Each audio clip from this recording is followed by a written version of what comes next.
నాకు దేవుళ్ళందరిలో శ్రీకృష్ణుడు అంటే బాగా నచ్చుతాడు.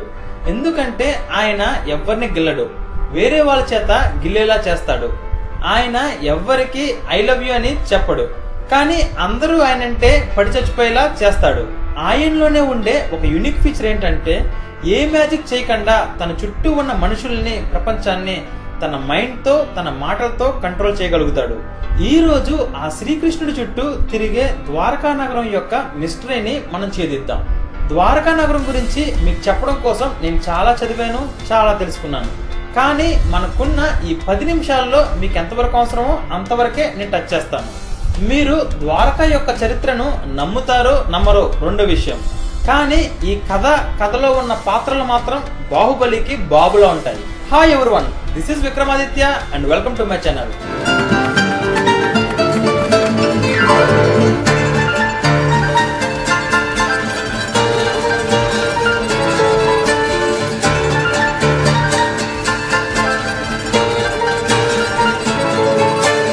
ముందుగా మన పురాణాల్లో ద్వారకా గురించి ఏమని రాసిందో మీకు చెప్తాను. తర్వాత దాన్ని లాజికల్ అండ్ సైంటిఫిక్ యాంగిల్లో డీల్ చేద్దాం. సరిగ్గా 3500 సంవత్సరాలకు ముందు శ్రీకృష్ణుడు తన మామైన కంసుడిని చంపి మధుర నగరాన్ని పాలించేవాడు. కంసుడి యొక్క మామ జరాసంధుడు. ఆయన మగధ సామ్రాజ్యాన్ని పరిపాలించేవాడు. మగధ సామ్రాజ్యం అంటే ఇప్పటి బీహార్. దానికి కొన్ని ఆధారాలు ఉన్నాయి. అయితే తన అల్లుడిని చంపిన శ్రీకృష్ణుడిని చంపాలని జరాసంధుడు మధుర నగరం పైకి యుద్ధానికి వెళ్ళాడు. ఇలా 17 సార్లు వెళ్ళాడు, కానీ అన్ని సార్లు ఓటమి పాలయ్యాడు. అయినప్పటికీ మధుర నగరానికి మాత్రం యుద్ధం జరిగిన ప్రతిసారి భారీగా నష్టం జరిగేది. 18వ సారి జరాసంధుడు యుద్ధానికి వచ్చినప్పుడు నా ప్రజలు ఇక్కడ ఇబ్బంది పడుతున్నారు అని భావించి శ్రీకృష్ణుడు వీళ్ళందరినీ ఒక సేఫ్ ప్లేస్ కి తరలించాలనుకున్నాడు. అప్పుడు కృష్ణుడు దేవతా వాస్తు శిల్పి అయిన విశ్వకర్మను పిలిపించి ప్రపంచంలో కని విని ఎరుగని, ఇకపైన ఎప్పటికీ కూడా ఎవరూ నిర్మించలేని ఒక నగరాన్ని నిర్మించాలని విశ్వకర్మకు చెప్పాడు. దానికి విశ్వకర్మ ఇలా నిర్మించాలంటే దానికి సముద్రుడు నేలనివ్వాలి అని చెప్పాడు. కృష్ణుడు సముద్రుడిని ప్రార్థించగా సముద్రుడు 12 యోజనాల భూమిని సముద్రంలో నుండి పైకి లేపి శ్రీకృష్ణుడికి ఇచ్చాడు. 12 యోజనాలు అంటే 12 × 1.6 కిలోమీటర్స్, అంటే దాదాపుగా 20 స్క్వేర్ కిలోమీటర్స్. వెంటనే విశ్వకర్మ ఆ నేలపైన బంగారు మేడలతో వజ్రాలు పొదిగిన ఒక నగరాన్ని నిర్మించాడు. అందుకనే ద్వారకాని సిటీ ఆఫ్ గోల్డ్ అంటారు. ప్రపంచంలో వజ్రాలు పొదిగిన ఒకే ఒక నగరంగా ద్వారకాని చెప్పుకుంటారు. ఆ నగరం 900 కోటలతో advanced drainage system, roads, parks, apartments, what not ఇప్పుడున్న అడ్వాన్స్డ్ సిటీస్ ఎలా ఉన్నాయో అంతకన్నా అడ్వాన్స్డ్ గా నిర్మించారు. వెంటనే కృష్ణుడు యాదవులందరినీ తీసుకొని సముద్రం మధ్యలో ఉన్న ద్వారకాకు వెళ్లిపోయాడు.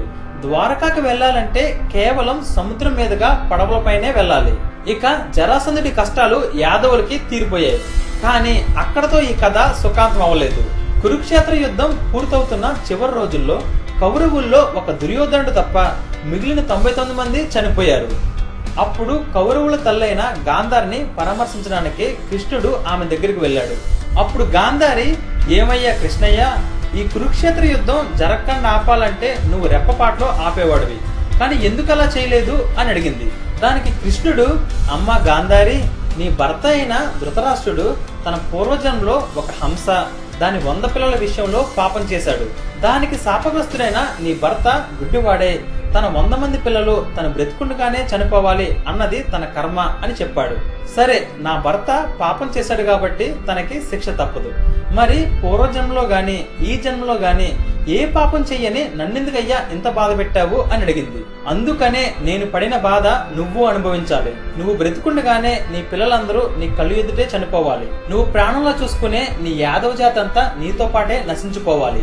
నీ ద్వారక రూపురేఖలు లేకుండా నాశనం అవ్వాలి అని గాంధారి శపించింది. ఆ శాపాన్ని ఆపే శక్తి కృష్ణుడుకున్న ఆ శాపాన్ని స్వీకరించాడు.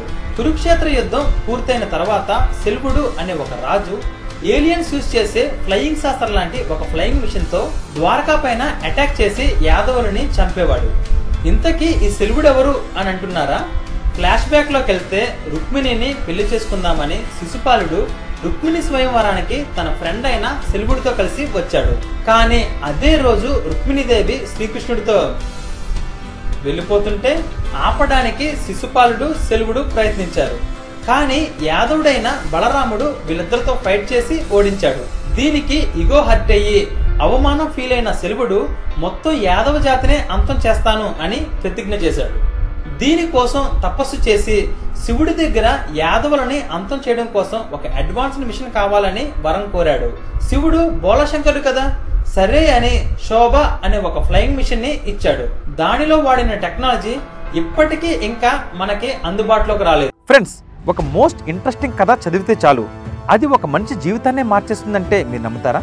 కేవలం ఆ కథ మీ పిల్లలకి చదివి వినిపిస్తే చాలు వాళ్ళ జీవితానికి కావాల్సిన విలువలు నేర్చుకుంటారు అంటే మీరు నమ్ముతారా? మీరు జీవితంలో అనుభవిస్తున్నా లేక రాబోతున్నా ఎలాంటి సమస్యకైనా పరిష్కారం ఒక కథ చదివితే చాలు మీకు దొరుకుతుంది అంటే మీరు నమ్ముతారా? Yes, it's possible only with the greatest epic ever told in the history of mankind. It's the Mahabharata. ఈ కథ ఒక సూపర్ హిట్ మూవీ కన్నా 100 రెట్లు గొప్పగా ఉంటుంది. It's a challenge. విక్రమాదిత్య మాటలో రాసిన మహాభారతం పూర్తి కథ 2 భాగాలలో పుస్తకం ఇంకా ఈబుక్ రూపంలో అమెజాన్ ఇంకా 43 ఆన్లైన్ స్టోర్స్ లో దొరుకుతుంది. ఈ పుస్తకం ప్రపంచవ్యాప్తంగా 54 భాషల్లో దొరుకుతుంది. లింక్స్ ఈ వీడియో కింద డిస్క్రిప్షన్ లో ఇచ్చాను, వెంటనే ఆర్డర్ చేయండి. ఎందుకంటే ఇది కేవలం ఒక పుస్తకం మాత్రమే కాదు, ఇది నీ జీవితానికి కావాల్సిన గ్రంథాలయం. చాలా బాంబ్స్ అండ్ అడ్వాన్స్డ్ వెపన్స్ తో ద్వారకాలో చాలా భాగాన్ని నాశనం చేశాడు. అఫ్ కోర్స్ మన కృష్ణుడు హీరో కదా, ఆ ఫ్లయింగ్ మిషన్ తో పాటు ఆ శల్యుడిని కూడా కృష్ణుడు నాశనం చేశాడు. అయినప్పటికీ ఇంకా కథ సుఖాంతం అవ్వలేదు. అప్పుడు గాంధారి శాపం పనిచేయడం మొదలుపెట్టింది. శ్రీకృష్ణుడి పిల్లలు యాదవ జాతి పెద్దలు పదవి కోసం ఫైట్ చేసుకొని ఒకరినొకరు చంపుకున్నారు. ద్వారకా అంతా అల్లకల్లోలం అయిపోయింది. ఇక ఈ నాశనాన్ని నేను చూడలేను. నా మనవల్లని యాదవులందరినీ ద్వారకా ఖాళీ చేయించి వేరే చోటకి వెళ్ళండి. నేను ఈ లోకాన్ని వదిలి వెళ్ళిన తర్వాత ద్వారకాన్ని ఎవరూ కాపాడలేరు అని అర్జునుడికి చెప్పి శ్రీకృష్ణుడు ఆయుధాలని తన పవర్స్ ని వదిలి అడవిలోకి వెళ్లిపోయాడు. ద్వారకా మొత్తం ఖాళీ చేయించడానికి అర్జునుడికి 7 రోజులు పట్టింది. కృష్ణుడి మనవలను తీసుకొని అర్జునుడు హస్తినాపురం బయలుదేరాడు. అప్పటికి ఇంకా కథ ఎండ్ అవ్వలేదు. అప్పుడు శ్రీకృష్ణుడు అడవిలో ధ్యానంలో ఉండగా ఒక వేటగాడు ఒక జింకని వేటాడబోయి యాక్సిడెంటల్ గా కృష్ణుడి పైకి బాణాన్ని వదులుతాడు. ఇంతకీ ఈ వేటగాడు ఎవరంటే పూర్వజన్మలో వాలి అనే ఒక రాజు. అదేనండి, రామాయణంలో సుగ్రీవుడికి వాలికి యుద్ధం జరుగుతున్నప్పుడు శ్రీరాముడు చెట్ల చాటు నుండి వాలి మీదకి బాణం వదిలి తనని చంపేస్తాడు. శ్రీరాముడు విష్ణుమూర్తికి 7వ అవతారం. ఆ జన్మలో చేసిన కర్మకు ఫలితంగా మహావిష్ణువు 8వ అవతారమైన శ్రీకృష్ణుడిని ఆ వాలినే వేటగాడే పుట్టి శ్రీకృష్ణుడి మరణానికి కారణమయ్యాడు. ఇక్కడ ఇండైరెక్ట్ గా మీకు ఒక ఫ్యాక్ట్ చెప్పాను. అదేంటంటే రామాయణమే మహాభారతం కన్నా ముందు జరిగింది. కృష్ణుడు మరణించిన వెంటనే ద్వారకాని కృష్ణుడికిచ్చిన సముద్రుడు ఒక సునామీలా ఆ ద్వారకాని మింగేశాడు. ఆ దృశ్యాన్ని హస్తినాపురం వెళ్తున్న అర్జునుడు చూశాడు. అప్పుడు అర్జునుడు ఏమన్నాడంటే, ఇతే ఘోర మహోత్పాత ద్వారవత్యం యమకేతవ ముహూర్తం అపినాస్తేయం అత్రనో ఎదుపొంగవా అని అన్నాడు. అంటే ఆ విపత్తు చావుకి అర్థంలా ఉంది. ఇక యాదవులు అక్కడ ఒక క్షణం కూడా ఉండడానికి అర్హులు కారు అని అర్థం. ఇకపైన ద్వారక ఒక పేరుగాను మన అందరి మనసుల్లో ఒక జ్ఞాపకంగాను మిగిలిపోతుంది అని అర్జునుడు అన్నాడు. నిజానికి ద్వారక మన దేశంలో సప్తపురి అంటే 7 పవిత్ర నగరాల్లో ఒకటి. మిగిలిన 6 ఏంటంటే మధుర, అయోధ్య, కాశీ, కంచి, ఉజ్జయిని ఇంకా పూరి. అయితే ఇప్పటి వరకు నేను మీకు చెప్పిందంతా మహాభారతం, భగవద్గీత, స్కంద పురాణం, విష్ణు పురాణం, హరివంశ పురాణం నుండి తెలుసుకున్నది మాత్రమే. పురాణాలలో ఏమని రాసిందో అది మాత్రమే నేను మీకు చెప్పాను. అది మీరు నమ్ముతారో లేదో మీ ఇష్టం. ఇప్పటి వరకు నేను చెప్పిన కథ మీకు నచ్చింది అనుకోండి, ఇది నిజమని నమ్మండి. నచ్చలేదు అనుకోండి, ఇప్పుడు నేను చెప్పబోయే లాజికల్ అండ్ సైంటిఫిక్ ఫ్యాక్ట్స్ ని నమ్మండి. ద్వారకానే కాదు, మన ప్రపంచంలో చాలా legendary cities like Atlantis, Shambhala, 7 cities of gold లాంటివి కనిపించకుండా పోయాయి. అవి మెయిన్ గా భూమిలో టెక్టోనిక్ ప్లేట్స్ మూమెంట్స్ వల్ల, భూమి పైన టెంపరేచర్ పెరగడం వల్ల పోలార్ ఐస్ కరిగి నీటి మట్టం పెరగడం వల్ల ఇవి మునిగిపోయి ఉంటాయని సైంటిస్ట్ చెప్తున్నారు. 3500 సంవత్సరాలకు ముందు ద్వారకా మునిగిపోయిన తర్వాత అది ఎక్కడుందో ఎవ్వరికీ తెలియదు. 2001 మే 19న దేశమంతటా పొల్యూషన్ రీసెర్చ్ చేస్తుంటే యాక్సిడెంటల్ గా గుజరాత్ సముద్ర తీరం నుండి 20 కిలోమీటర్లు సముద్రంలోనికి వెళ్తే అక్కడ సముద్రంలో 40 మీటర్ల నీటి అడుగున 9 కిలోమీటర్ల వైశాల్యం కలిగిన ఒక ఆర్గనైజ్డ్ రాక్ ఫార్మేషన్ కనిపించింది. అప్పుడు మన ఆర్కియాలజిస్ట్ డాక్టర్ ఎస్ఆర్ రావు గారి బృందం అడ్వాన్స్డ్ ఎక్విప్మెంట్ తో దాని అవుట్లేని ఆ కన్స్ట్రక్షన్ స్కాన్ ఇమేజెస్ ని తీశారు.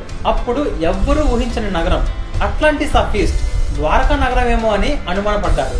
2003లో ఒక పేపర్ ని పబ్లిష్ చేశారు. అందులో ఇది ద్వారకాని పోలి ఉంది అని డిస్క్రైబ్ చేశారు. 2001 నుండి 2004 వరకు దీనికోసం సముద్రంలోనికి కేవలం 14 సార్లు మాత్రమే వెళ్లారు.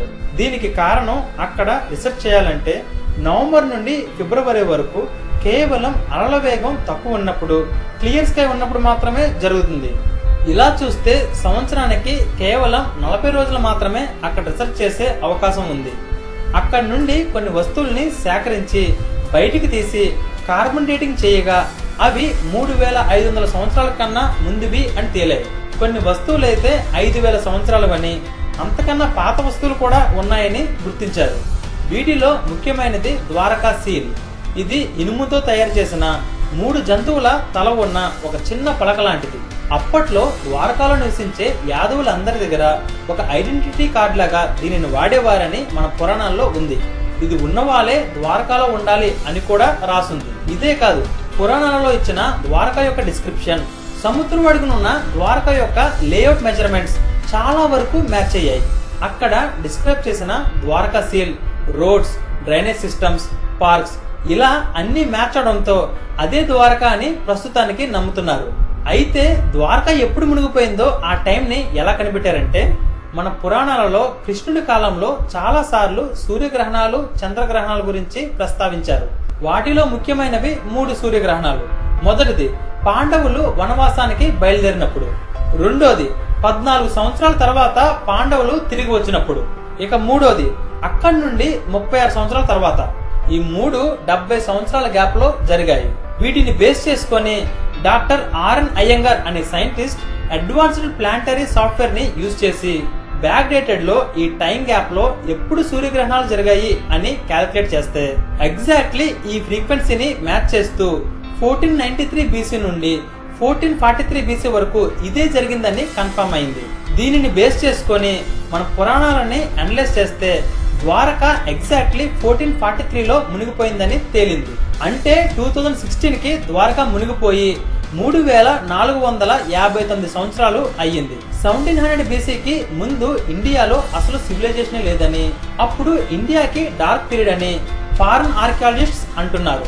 కానీ అక్కడ మునిగి ఉన్నది ద్వారకానే అని మనం ప్రూవ్ చేయగలిగితే ప్రపంచంలో అందరికన్నా, అంటే ఈజిప్షియన్స్, చైనీస్ కన్నా మనదే ఓల్డెస్ట్ సివిలైజేషన్ అవుతుంది.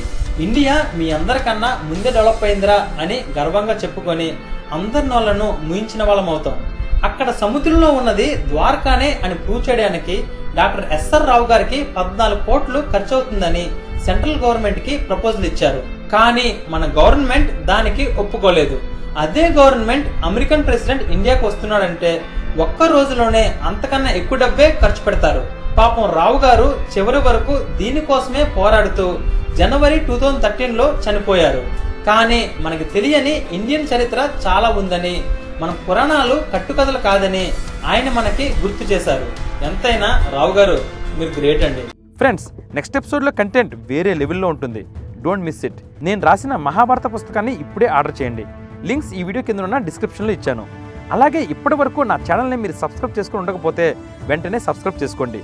Till then take care. Bye.